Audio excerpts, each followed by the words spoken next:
Hello. Fancy seeing you all here. So I thought today, after surveying everybody on Facebook, we'd have a crack at drawing with whatever you've got. Now, it's easy for me to say drawing is easy, do it with whatever you like, but I have got a huge array of materials to work with. You genuinely can draw and learn to draw and learn various drawing techniques and shading techniques with anything you have. So we've got a rollerball biro that came free with something. We've got, where did this one come? I think I probably bought that one, but a dog has definitely chewed it. I like having a white pen. Could also use a white pencil. An eraser would be useful. This will do. I prefer these. This is a putty rubber. So you can roll it up and make it into shapes, and it's just a little bit more forgiving on the paper. It picks up the graphite rather than tearing the paper. This looks exciting and expensive, but it is actually just an HB lead in a mechanical pencil. I prefer these. They're a little bit more weighty than a pencil to hold, and the really good kind have a lead sharpener in the top. And this little doodad, you put the lead in, I won't do it right now, I'll make a mess, and twiddle it and it'll scrape the lead into a point. Very nice. You don't need one. You can use whatever bog standard half chewed HB or 2B or B that you've got. This is a 4B, which is, it's a little bit soft to start with. You might find that you make a smudgy mess if you start with that, but you can if you want. The first thing I strongly recommend doing is learning what marks you can make with the tool you have chosen. So let's have a look at this pen. So to draw and convey 3D and depth and distance and all of the good stuff, shadows and light, you need to be able to vary the tone of the mark you're making. So with pen, it's very common to see cross-hatching. So that is where we would draw in one direction and then cross-hatch in the next direction. If you get your lines very close together, with blob there, it'll look darker than if you have your lines far apart. The direction of the lines should help emphasize the shape of what you're drawing. So for example, if you're drawing a furry animal, let's try a horse's neck.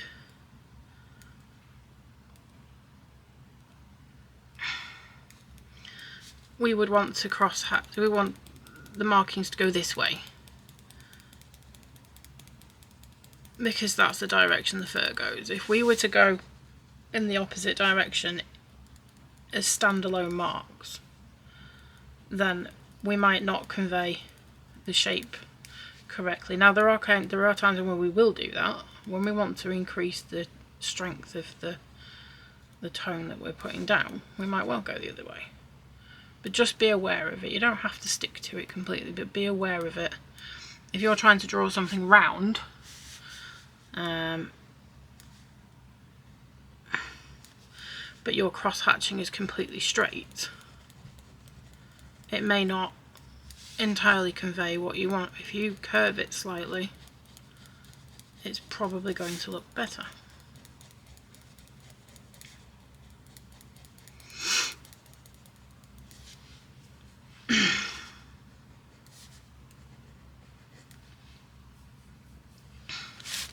So practice with what you've got. I have no idea what this pen is like. I have just grabbed it out of a drawer. I'd say I probably like this one a little bit better than the previous one. It is a good idea as well to clean the end of the pen. You can do that by putting it on an angle and just rolling it round a bit and just making sure there's no blobby bits of ink stuck somewhere that are going to suddenly appear like they have there. This is probably a bit nicer, but this is a newer pen as well. It hasn't been kicking around in a drawer and getting full of dust. You can have a go at making a gradient. So that's getting the lines closer together and going over the same area a couple of times. And then fading it out as you come out to your lighter area. When you've played around and you've learnt what it'll do, have a crack at drawing something. Let's have a look at this pencil whilst we're playing. Now the pencil, particularly if you've got quite a long point on it, does give you a little bit more flexibility. So we can hold it right out here and shade quite a large area in quite a smooth fashion.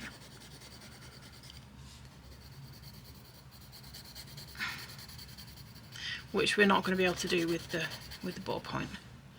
And we can still hatch and cross hatch. Another thing that we can do with both of these actually is you can also fill in areas by going in little circles. And if you want to get a very, very dark area in a small place, you might find that that is neater and stays where you want it to better than drawing little lines.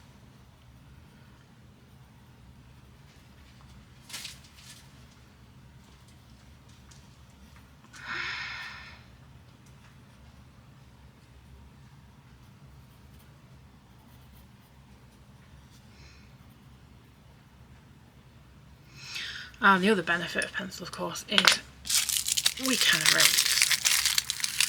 I don't need to show you how a normal eraser works. It is worth knowing that with these, you can get a scalpel and cut it to a point. If you want a very, very fine point to remove just a little bit of pencil, you can do that.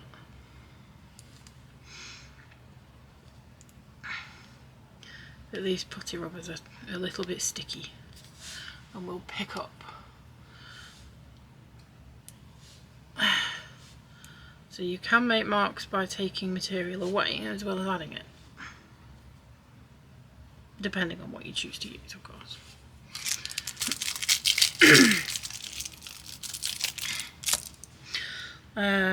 So a nice exercise that I saw online, I can't remember where, so apologies to them, was to draw a blob and then define its shape with contour lines and then shade it in. So here's our blob, and at some point we're going to decide which direction the light is coming from, but let's define its shape with some contour lines.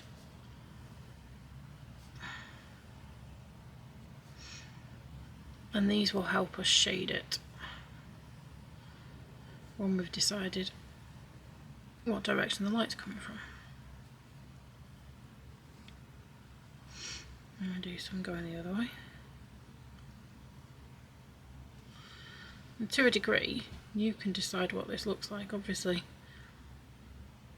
if you start breaking the rules of physics, it may get a little difficult to colour in. I have gone a bit funny there.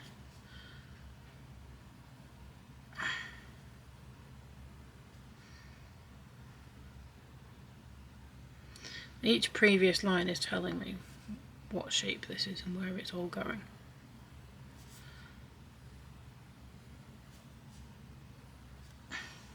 So if we decide that the light is coming from over here, so it's coming down and from the right, then we know that the bottom and the left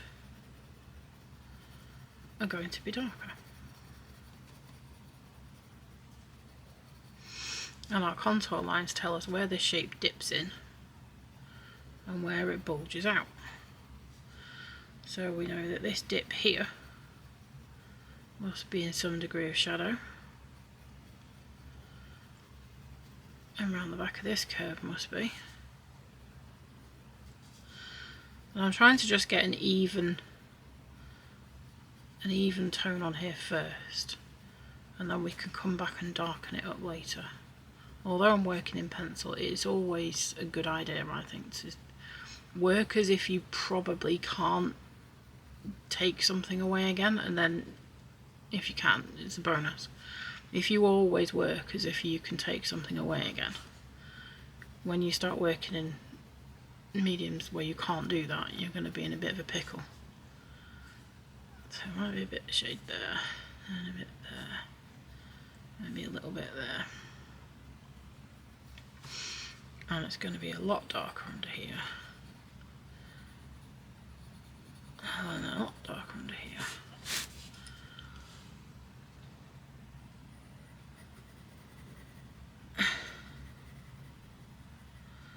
And much darker in here.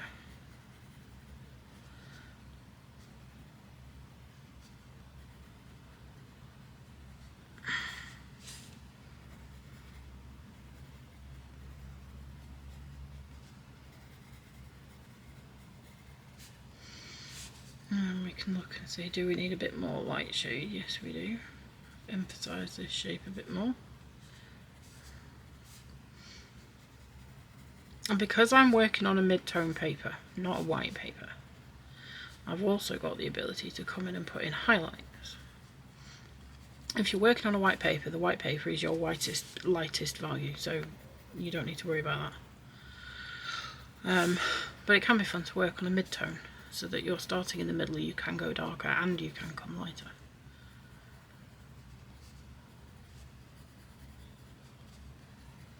You can get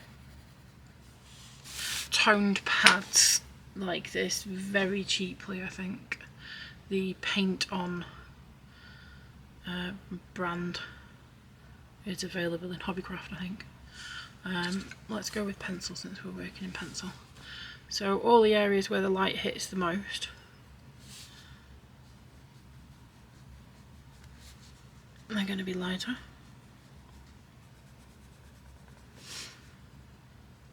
Would probably been better off picking a chalk or a pastel here.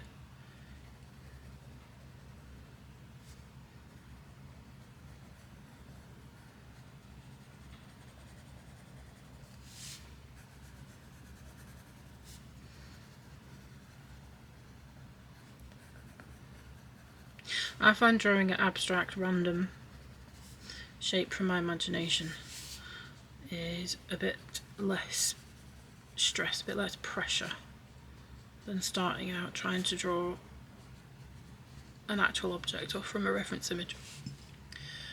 Because I've decided what the shape is, and I've decided how the light hits it.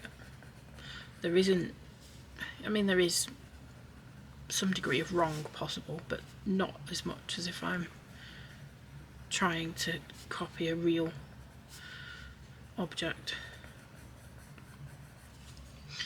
And I think it's a good idea to break it down and learn how to get the marks you want out of your materials, learn how to control the pencil or the pen or whatever you're working with, and then learn how to really see objects and draw them accurately. Once you've got the skills to do that, I think if you head out trying to learn all of those things at once, you're going to get in a pickle. That'll put you off trying if you keep getting it wrong. Nobody enjoys learning when they keep getting it wrong. And since it's unlikely anybody is making you learn this, we could get even cleverer and put this on a background. It would be good if my background was straight, really, wouldn't it? And then consider where the shadows are hitting the ground. Now I'm going to use hatching for this.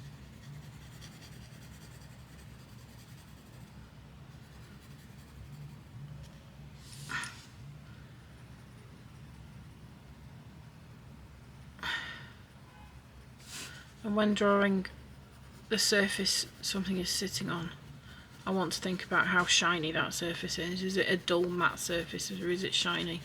Because that's going to influence whether we've got light bouncing up off the surface and back onto the object. And because I'm lazy, I've decided this is quite a matte surface, so we haven't got lots of light bouncing up everywhere. So there we are, we have drawn a blob. If drawing blobs is not for you, I suggest drawing rocks. dry rocks is really nice. You decide what shape rock it is. Let's draw. When I'm marking the area that I think is going to be in the light, and I'm going to have my light coming from over here this time, I'm just going to gently mark out with some dots and just some faint lines, so that I'm not committing a heavy line that I then can't get rid of because I'm now working in pen. So we'll just have some faint dots. We'll have a little group of rocks, and maybe we'll have some water.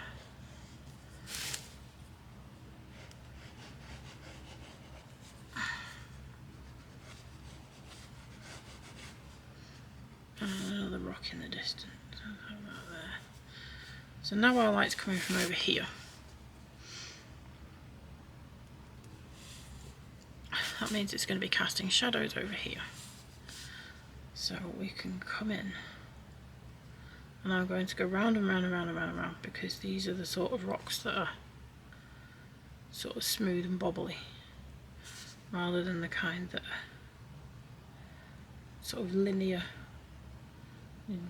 slabs, straight. There's a little bit that sticks out there and catches the light a little bit.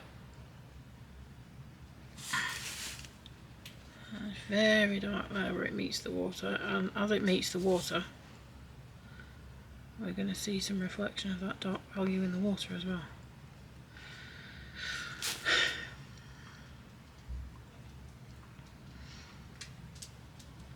Now I'm deciding as I go the shape of this rock. I've decided the rough outline of it, but I'm deciding what the internal shape is, and rocks are rarely ever flat and smooth all over. They tend to be bumpy. I've decided that needs to be really dark down there. So there's our next rock.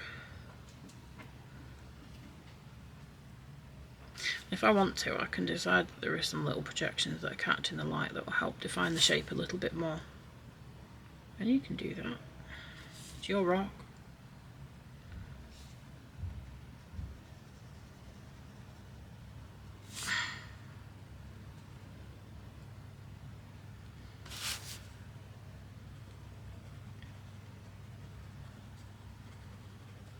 And you can map out some little contours within the rock, which is not much different from what we did with the blob. And we can do some hatching and change the angles of the hatching. Helps us determine changing angles of the rock.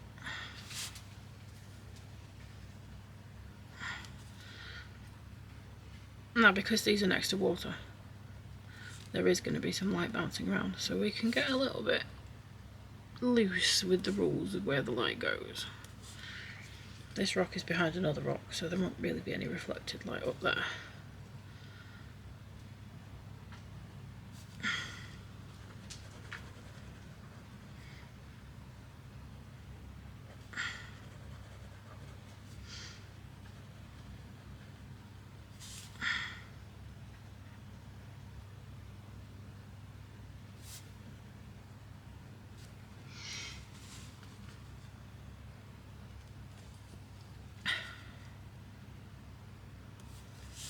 And you can apply these rules to everything.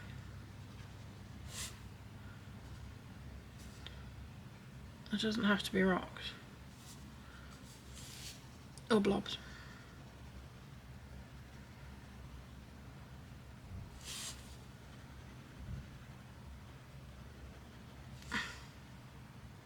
So by changing the direction of the hatching, we're just giving that rock a bit more texture. We could put in some little grasses right around there. Here's another little rock in front.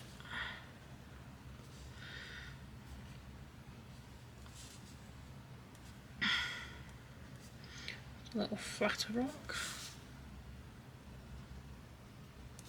And it's partially in the shade of this big rock. So whilst the light would be hitting it, this big rock is in the way.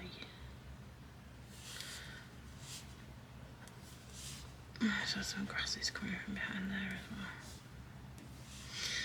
And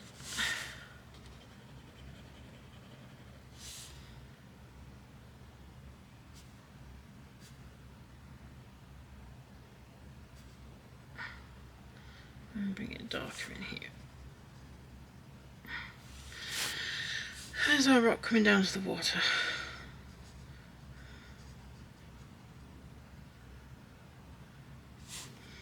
All this is nice and dark.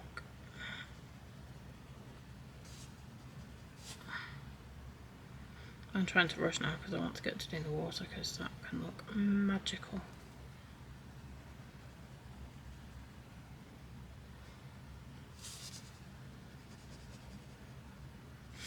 Don't rush. It doesn't do anybody any good to rush.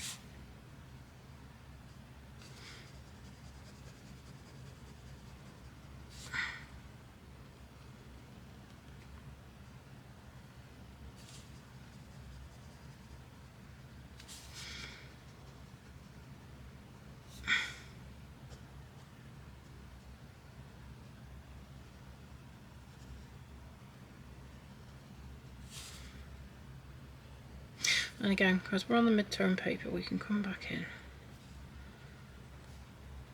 and bob in some highlights later on.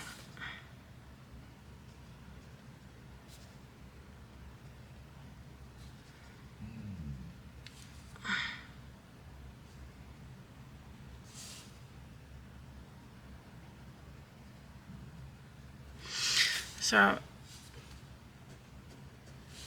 the water is going to reflect. Let's just put a bit of ground in here.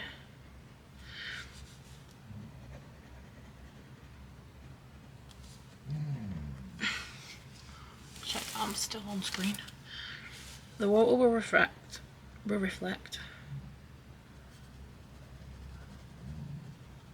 a mirror image of the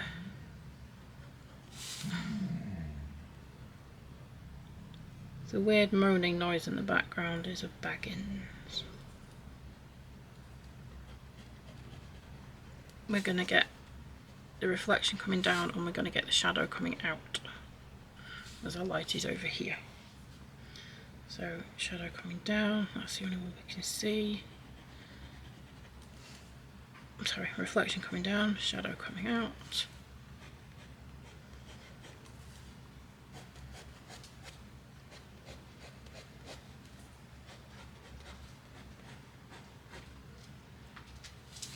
Let's put a rock in the water, shall we, as well.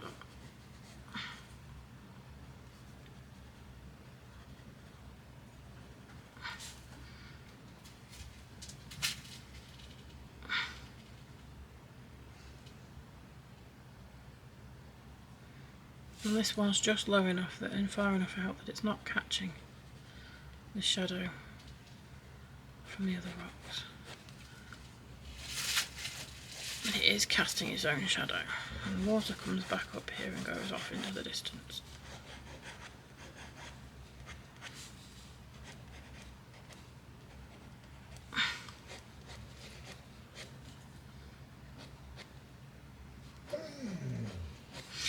And you can see when you get this shadow coming out and the reflection coming down, the illusion of water is almost complete. When we put in a little bit of highlight,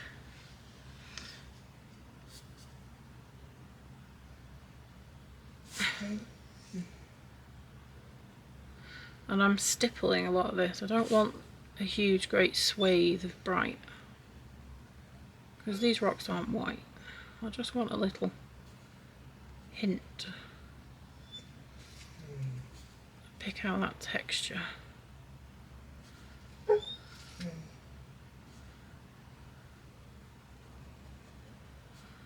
And it's obviously going to be strongest where there's nothing impeding it.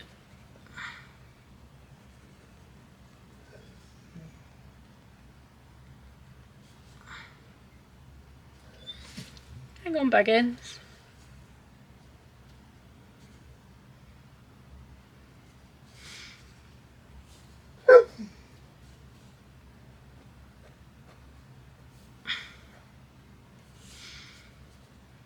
And a bit there. And there's probably a bit here. And then try not to get too close where that shadow's sitting from the rock on the water. However, the water is picking up light from everywhere and it's moving.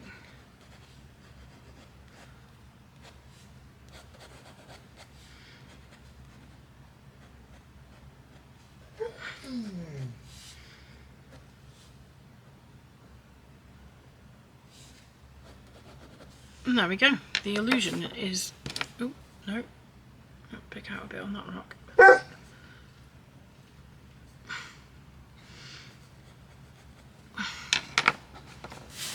The illusion is complete. I'll give you a better close-up on all of the stuff that we've just done. So don't feel that because you haven't got expensive paper, you haven't got expensive pens, and you haven't got expensive pencils, or every single pen, pencil, whatever that is in a particular set, you can produce work, you can practice with literally anything that makes a mark. So have a crack. If it doesn't turn out the way you wanted, don't worry about it. Have another go. No one is judging you. You don't have to show anybody. Just keep going until it pleases you. Alright, I have to go and let out my squeaky hound now, so happy drawing, people.